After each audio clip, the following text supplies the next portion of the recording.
Hi, I'm Flav, this is James from Ball Street. We're talking today about the songs sung by United fans against Liverpool in the UEFA Europa League Cup game. In the good old days, it was UEFA Cup. It was, better days. And there were songs about Hillsborough and Heysel, and to a certain extent I thought we were past this. There's certain songs I think are unacceptable. Perhaps this is one of them.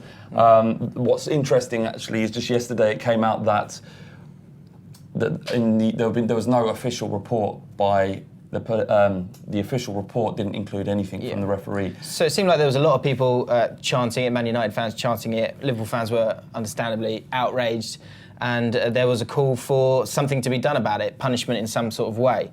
We found out yesterday now that there has been no punishment, no sanctions created because it wasn't in the referee's report at the end of the game, and if it's not in the referee's report, then you can't punish them. It's a bit like if you haven't seen an elbow or whatever, which actually happened as well. Fellaini elbowed Chan, but he's got away with it as well because the referee hasn't seen it. Yeah. So I think that the talking point that we feel is something that we should chat about, and we want to hear what you guys think about it, so let us know in the comments below, is that a good thing for football that these fans have got away with singing chants that I think universally we all agree are just awful, disgusting?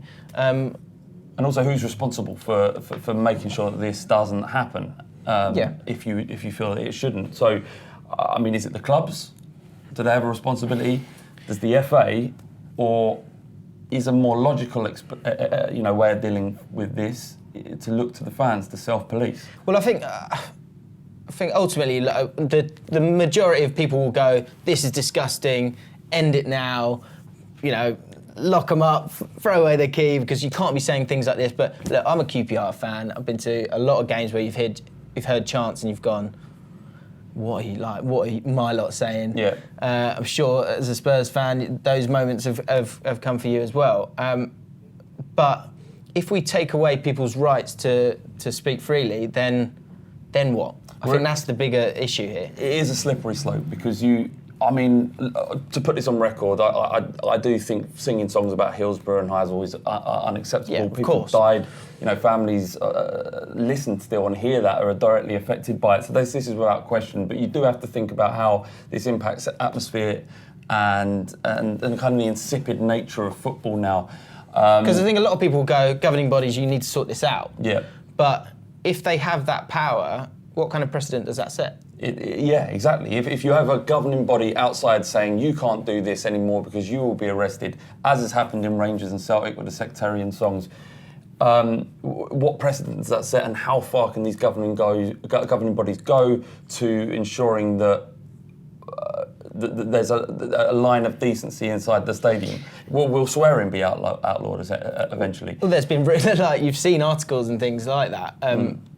It's so tricky. It's such a difficult subject. So there was a video that we had up in Social Club. They were talking about this very same subject. You can check that out on our YouTube channel. But we had a good comment from that video from Kristen Kay, and he says a few thoughts. He says what he's been told in different forums is the Munich song, which is the one that's used to be sung or is still sung to a certain degree by Liverpool fans, is virtually obsolete at the matches because of self-policing by LFC fans. Not to say that you don't get a few idiots, that's why it's virtually, and it starts, and as soon as it starts, it's drowned out by the other fans. That seems like, this has happened at Tottenham. There's a particular song about Sol Campbell that when you hear it, by and large, it gets drowned out by other songs, and I think that's probably the best way of dealing with this issue. It isn't an outside body coming in and saying this is what you can't sell. It's fans as a collective moral objection to that song. Yeah, I think. I guess the one thing you do when you've heard of racist chants, sometimes in Eastern Europe or wherever, and there is punishment in terms of you can't play in front of your fans anymore, or you've got to play at a neutral ground. Yeah. That maybe is the only way a governing body can sort of put it to bed and stop these chants from happening. But like you say, I think ultimately it's up to us, it's up to you guys, it's up to fans to, when they hear stuff like that, to drown it out, to call it out, because ultimately the biggest scar is on the brand of your club. Man United fans will now be, some Man United fans will now be tarred with a brush that is not fair, because it's the loud minority ruining it for everyone else. Yeah, I mean, the argument is I don't know actually how many Man United fans sung it. It sounded loud. You could audibly hear it through the TV screen. So it's a tricky one, absolutely. But I think ultimately the solution is a moral objection within the fan base. So you and think as time passes, you don't think governing bodies, FIFA, UEFA, FA, should get involved? I don't think so at all. No. Why not? Well, for the reasons I've explained, in terms of if they get involved to stop this, what level does that stop? All right, they've stopped Munich songs being sung or Heysel songs or Hillsborough songs, and they should. But it then gives them sets a precedent to say, okay, we sorted that out, but now there's other things we're not quite happy about. There's a million examples like that. The Yids chant at Tottenham. There's a million different ways, and we probably shouldn't get into that now. But yeah, let's not get into that now. I've got a comment here again from that video. Rich Homie Corbin. Can I say homie? Yeah, I think so. I just can't say it because I'm not cool enough. He said that the whole point of singing is to encourage your team, not antagonise the opposition fans. Now, I thought that sentence itself is quite sweet.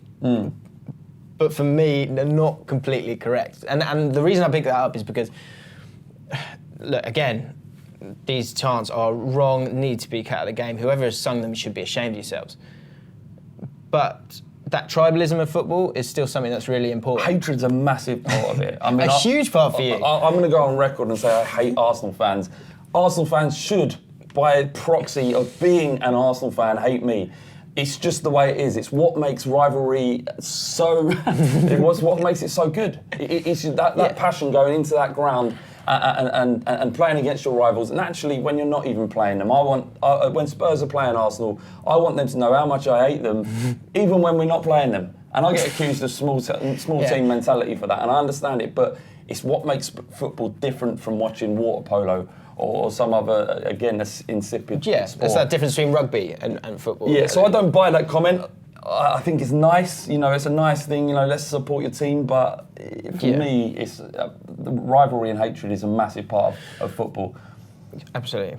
So what do you think? Are we right? Are we wrong? Let us know in the comments below. Check out Social Club here, and to subscribe, click on Flav's face. The Munich anniversary of the show, Hillsborough anniversary is coming up again.